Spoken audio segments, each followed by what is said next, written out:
नमस्ते, थर्ड आई में आपका स्वागत है। आज शुक्रवार और आज आंकड़ों का दिन। आज मैं थोड़ा आंकड़े से ये आपको समझाने की कोशिश करूंगा कि कुछ मिथ हमारे और आपके दिमाग में डाले जाते हैं, जानबूझ के डाले जाते हैं या हालात की वजह से होते हैं, लेकिन वो बार बार एक आपको स्ट्राइक करते रहते हैं कि नहीं, ये अगर नहीं होगा तो ऐसा होगा, ये अगर नहीं होगा तो ऐसा होगा। मिथ ये है कि अगर ऑपोजिशन, विपक्ष की एकता नहीं हुई तो बीजेपी फिर से पूरे जोश खरोश से ज्यादा बड़ी संख्या में वापस 2024 में चुन के आ जाएगी। ये मिथ है। और ये मिथ क्यों है, वो जब आप मेरे साथ इस जर्नी में चलेंगे तो जैसे मेरे लिए भी ये रिवीलिंग था, आप भी इसको थोड़ा अप्रिशिएट करेंगे। मैंने जो ये सारा डेटा ले रहा हूं, मैं 2019 का लोकसभा के चुनाव का डेटा ले रहा हूं। उसके बाद के जो बाई इलेक्शंस हुए हैं कहीं कहीं लोकसभा के, वो नहीं ले रहा हूं क्योंकि फिर वो एक बहुत डिटेल हो जाता, बार बार समझाना मुश्किल आता। 2019 में जैसे जिसको वोट मिले उसी हिसाब से इस पे आपसे बात कर रहा हूं। सबसे ज्यादा वोट, द मैक्सिमम वोट पिछले चुनाव में 2019 में बीजेपी में जिसको उसकी वजह से 303 सीटें मिली थी, उनको 37.38% वोट मिले थे, करीब मोटे तौर पे 23 करोड़ वोट। अब आप 37.36% और उसके बाद 1% तक 16 पार्टीज ऐसी हैं जिनको 1% या 1% से ऊपर वोट मिले। ये ऐसी 16 पार्टीज को कुल मिला के 85.91%, करीब 86% वोट इन 16 पार्टीज ने आपस में ले लिए, जो मिनिमम 1% और मैक्सिमम 37.36% बीजेपी थी। सबसे नीचे आरजेडी। इंडिपेंडेंट के वोट को अगर अलग से इसमें जोड़ दिया जाए जो 2.69% होता है, तो इंडिपेंडेंट और ये 16 दलों ने मिला के आपस में 88.60% वोट आपस में। अब करीब 11, सवा 11, साढ़े 11% वोट कहां गए? वो कुल 654 पार्टियों में वो वोट बटे हैं, जिनका वोट प्रतिशत 1% से कम, और जो सबसे कम वोट जिसको मिला वो देश जनहित पार्टी है, जिसको 273 वोट मिले और जो रिकॉर्ड किया गया। तो जो पार्टियां जो रजिस्टर्ड हैं इलेक्शन कमीशन से, उसमें सबसे नीचे की पायदान पे देश जनहित पार्टी 273 वोट, सबसे ऊपर बीजेपी करीब 22 करोड़ 90 लाख। तो ये तो हो गई एक मोटी बात। अब मैं एक दो चीजें आपसे इसलिए करूं कि ये जो 1% से जब आप कम पे चलते हैं, तो 1% से ओवरऑल हिंदुस्तान में वोट परसेंटेज तो लेस देन 1%। इस तरह के जो दल थे उनमें करीब 34 सीटें आई हैं, 34 सीट्स। और उसमें जो सबसे कम वोट पाके एक सीट जीते हैं वो सिक्किम क्रांतिकारी मोर्चा है, जिसको एक सीट आई थी। 1,66,922, 1,66,922। और एक जरा वोट की मैं इसलिए कि आपको ये जब आप देखेंगे तो आपको लगा, आप ये कहीं पे इलेक्शन कमीशन की साइट पे भी आप देख सकते हैं, विकिपीडिया में भी देख सकते हैं, लोक ढाबा में भी देख सकते हैं, तमाम ऐसी साइट है जहां आप जाके ये चीजें खुद देख सकते हैं। अब यहां एक इंटरेस्टिंग और चीज है, बिहार में आरजेडी लालू यादव की पार्टी को 2019 में कुल वोट मिले 66,32,247, 66,32,247। सीट मिली 0। उनके सामने लोक जनशक्ति पार्टी रामविलास पासवान जी वाली, उस समय उसको वोट कितने मिले? 32,06,979, आधे से भी कम आरजेडी से। सीट कितनी मिली? 6।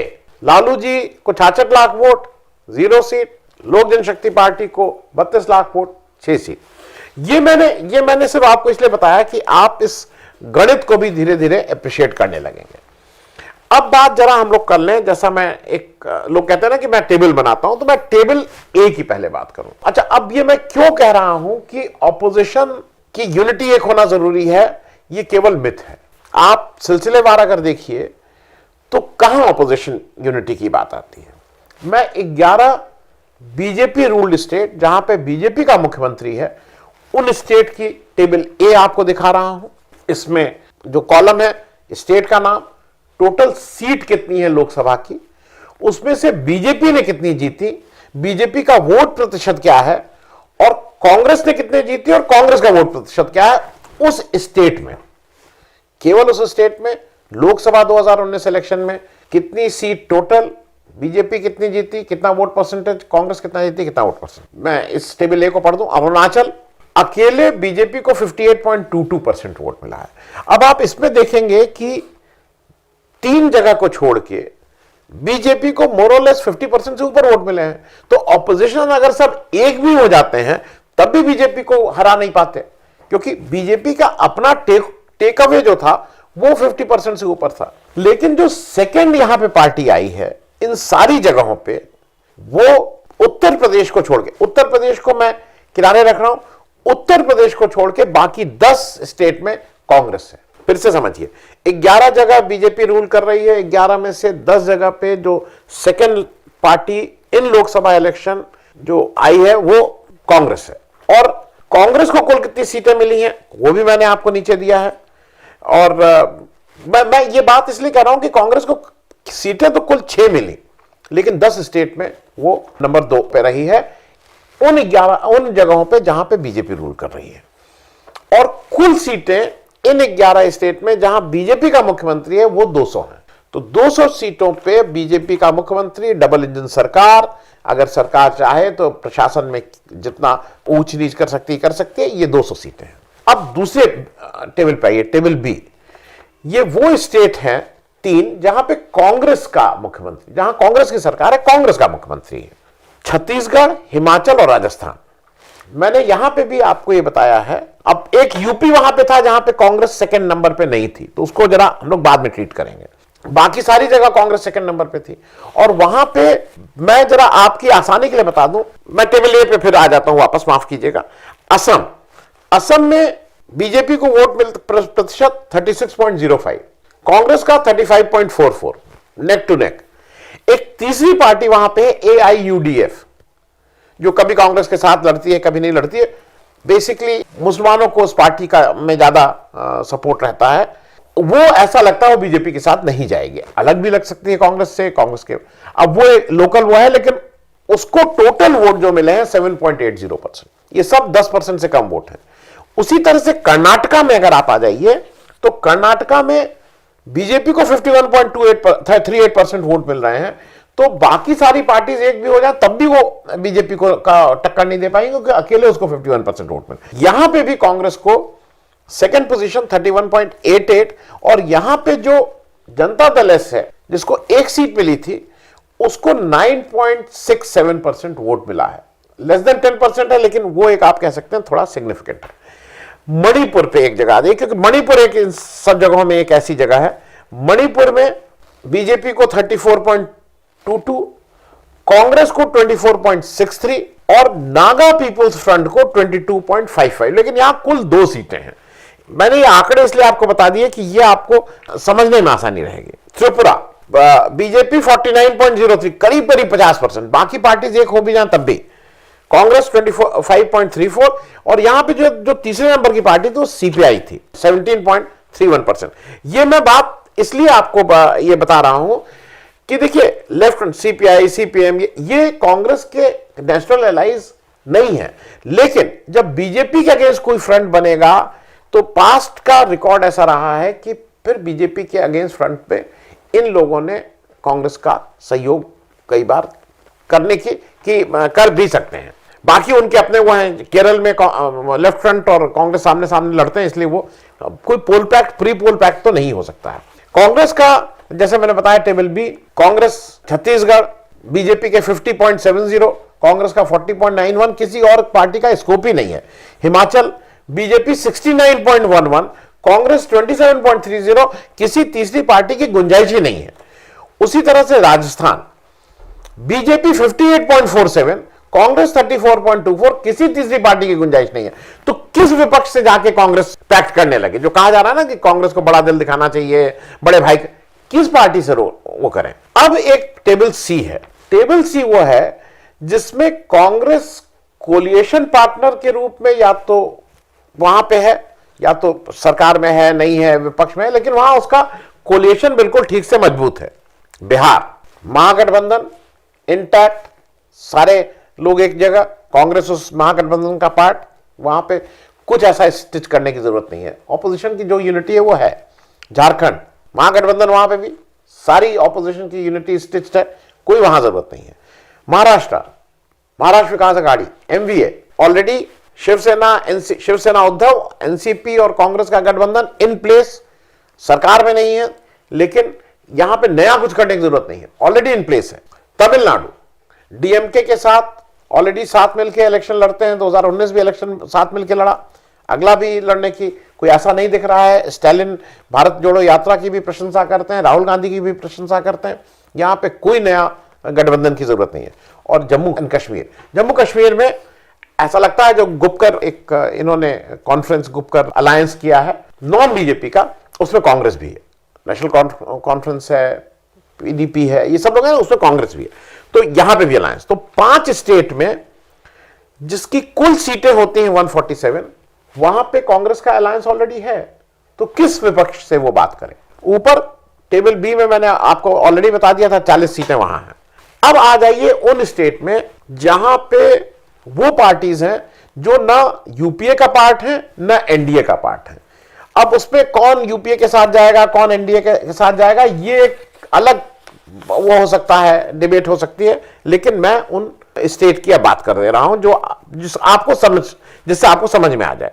ये 7 स्टेट हैं। इसमें आंध्र प्रदेश में वाईएसआर कांग्रेस, जहां पे 1% के आसपास बीजेपी और कांग्रेस का वोट शेयर है, बीजेपी का भी 1%, कांग्रेस का भी 1%, आपस इन लोग हैं ही नहीं, तो वहां वाईएसआर वर्सेस टीडीपी है, वहां इन लोगों का कोई वजूद ही नहीं है, रहे ना रहे कांग्रेस, किस विपक्ष की बात करें वहां। दिल्ली आम आदमी पार्टी कांग्रेस से भी लड़ती है, बीजेपी से भी लड़ती है दिल्ली में, तो मानी हुई बात है कि यहां पे भी कोई विपक्षी गठबंधन का कोई स्कोप ही नहीं है। पंजाब 13 सीटें, आम आदमी पार्टी की सरकार, आम आदमी पार्टी कांग्रेस से भी लड़ती है, बीजेपी से भी लड़ती है, कोई ऐसा कॉमन ग्राउंड नहीं है जहां पे विपक्षी एकता बन सके, क्योंकि शिरोमणि अकाली दल पास्ट में एनडीए के साथ रहा है, मतलब एनडीए का पार्ट रहा है। केरला सीधे सीधे कांग्रेस और लेफ्ट फ्रंट का आमना सामना होता है, किसी विपक्षी कोई एकता का यहां मतलब नहीं। ओडिशा में बीजू जनता दल जो है, नवीन पटनायक साहब कांग्रेस से भी लड़ते हैं, बीजेपी से भी लड़ते हैं, कोई विपक्षी एकता का यहां स्कोप नहीं। तेलंगाना केसीआर कई बार कह चुके हैं, कई अलग अलग फोरम पे कह चुके हैं, उनका कंपल्शन है, वो तेलंगाना में कांग्रेस से भी उनको लड़ना है, बीजेपी से भी लड़ना है, लेकिन वो ये कई उस पे स्टेटमेंट दे चुके हैं कि अगर दिल्ली में कोई ऐसी बात आती है वो बीजेपी के साथ नहीं जा रहे हैं, और वो ये भी कहे रिकॉर्ड पे हैं, पहले कहे हुए हैं कि अगर ऐसी कोई बात आती है तो सोनिया गांधी और राहुल गांधी की अगर बात आती है तो मैं उनके साथ हूं, इस तरह का उनका ऑन रिकॉर्ड है। वेस्ट बंगाल तृणमूल कांग्रेस, अब वो लड़ती है आज बीजेपी से, कांग्रेस का वहां कोई वजूद ही नहीं है, किस बात के लिए वो वहां पे कोई वो करे। 2 सीटें कांग्रेस की एमपी की सीट है वहां पे, तो कांग्रेस अपना लड़ेगी, वो अपना लड़ेगी, उसमें कुछ नहीं। और ऐसा लगता है कि अगर तृणमूल कांग्रेस अकेले लड़ती है तो शायद वो बीजेपी के एंटी बीजेपी वोटों को एक जगह पोलराइज करने में ज्यादा बेहतर ढंग से कामयाब होगी बनिस्बत बीजेपी चाहेगी कि ये सारी पार्टीज लड़े, वो चाहेगी कि लेफ्ट अलग लड़े, कांग्रेस भी लड़े, तृणमूल भी लड़े, जिससे ऑपोजिशन की वोट डिवाइड हो जाए। वहां पे अगर तृणमूल कांग्रेस, मुझे ऐसा लगता है कि वो अगर ऑपोजिशन यूनिटी ना हो तो वो बीजेपी के लिए नुकसानकारी ज्यादा है बनिस्बत ऑपोजिशन। और यहां पे कुल सीटें 145 145 इन 7 स्टेट्स। इसके बाद ये कुल जो टोटल है ये हो जाता है 532 सीट्स, 532 सीट।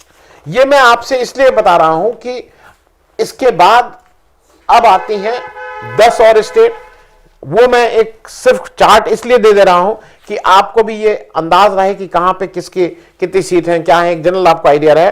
लेकिन इन 10 स्टेट में 11 वो हैं, इसमें कौन सी ऑपोजिशन यूनिटी की बात करें, क्योंकि सीटें ही 11 हैं, तो और नॉर्थ ईस्ट की सीटें हैं एक एक को, वहां पे भी आप अगर देखेंगे वोट परसेंटेज मैंने दे दिया है, कांग्रेस का वोट परसेंटेज ज्यादा स्टेट में है, उसकी प्रेजेंस ज्यादा स्टेट में है एज कंपेयर टू बीजेपी, तो वहां पे भी कोई ऑपोजिशन यूनिटी की ऐसी बात नहीं है। जो बात, ये सारी बातों से जो बात निकल के आ रही है वो बिल्कुल एक चीज क्लियर है कि केवल 3 स्टेट ऐसी हैं, 3 जहां पे आप कुछ कह सकते हैं कि ऑपोजिशन यूनिटी की जरूरत है। अब जरा सुन लीजिए कौन सी। पहली वेस्ट बंगाल। वेस्ट बंगाल में इसलिए बोल रहा हूं कि ममता बनर्जी जी वहां अगर अकेले लड़ती हैं, मैंने पहले भी कहा है, तो वो बेहतर लड़ेंगी, वो अच्छी फाइट देंगी। अब दूसरी बात आती है उत्तर प्रदेश।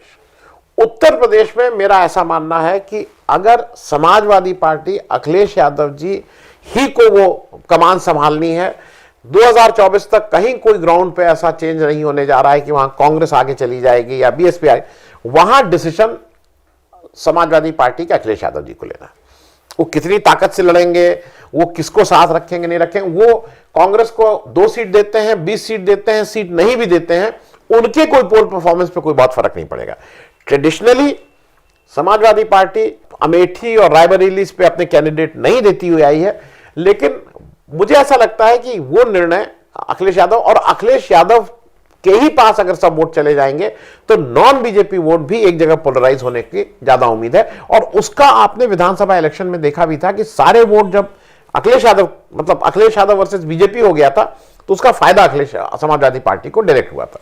तो दो स्टेट में कोई विपक्षी एकता का मतलब नहीं है, कोई जरूरत नहीं है। लेट अखिलेश डिसाइड, और लेट अगर जरूरत है तो अकेले भी अगर वो लड़ रहे हैं तो कोई उससे ऑपोजिशन यूनिटी पे कोई फर्क नहीं पड़ता है, वो बेहतर वो करेंगे। तीसरा हम लोग आ जाते हैं कर्नाटका में जनता दल साथ लड़ती है नहीं लड़ती है, वो एक देखने वाला फैक्टर है। और मेरे हिसाब से कांग्रेस बीजेपी दोनों के लिए जो चाबी है वो कर्नाटक है। कर्नाटक का इलेक्शन अप्रैल मई में होना है। कर्नाटक से अगर कांग्रेस वहां पे जो ऐसा लगता है अगर बीजेपी को डिस्प्लेस कर देती है, 2018 में वहां बीजेपी को मैंडेट नहीं था, बीजेपी की सरकार इनिशियली नहीं बनी थी, बाद में तोड़फोड़ करके बनाया, अगर वहां कर देती है तो वो बीजेपी की मेरे हिसाब से 2024 की it will be the beginning of the end of BJP as far as 2024 is concern. Karnataka is the key. और आप इसको खुद अब एक बार एनालाइज करिए, कहां पे आपको ऐसा लगता है कि ऑपोजिशन यूनिटी के बिना ये बीजेपी को नहीं हरा सकते हैं? मेरा बिल्कुल सही मानना है, ये मिथ बीजेपी ने शुरू किया है, ये बीजेपी के दिमाग का है कि लोगों के दिमाग में बैठाओ कि सारी ऑपोजिशन अगर एक नहीं होंगी तो ये बीजेपी को नहीं हरा सकती हैं। ऐसी इसकी कोई जरूरत ही नहीं है। आज जैसे जो जहां जिसकी स्ट्रेंथ है वो अपना लड़ रहा है, पोस्ट पोल अलायंस में उसके बाद देखना होगा। ये जरूर है कि जो सारा कुछ दारमोदार है वो कांग्रेस के ऊपर है। विपक्षी एकता नहीं भी होती है तब भी कांग्रेस जैसे आज लड़ रही है, अगर अपनी पोजीशन ठीक कर लेती है तो कांग्रेस ही इसको एंकर करेगी। लेकिन मुझे जो बार बार एक ये कहना कि विपक्षी एकता के बिना बीजेपी को हराना संभव नहीं, उसका कोई माने ही नहीं है। विपक्षी एकता नहीं होगी तो बेहतर है, क्योंकि वो मैंने आपको सिलसिलेवार बता दिया है।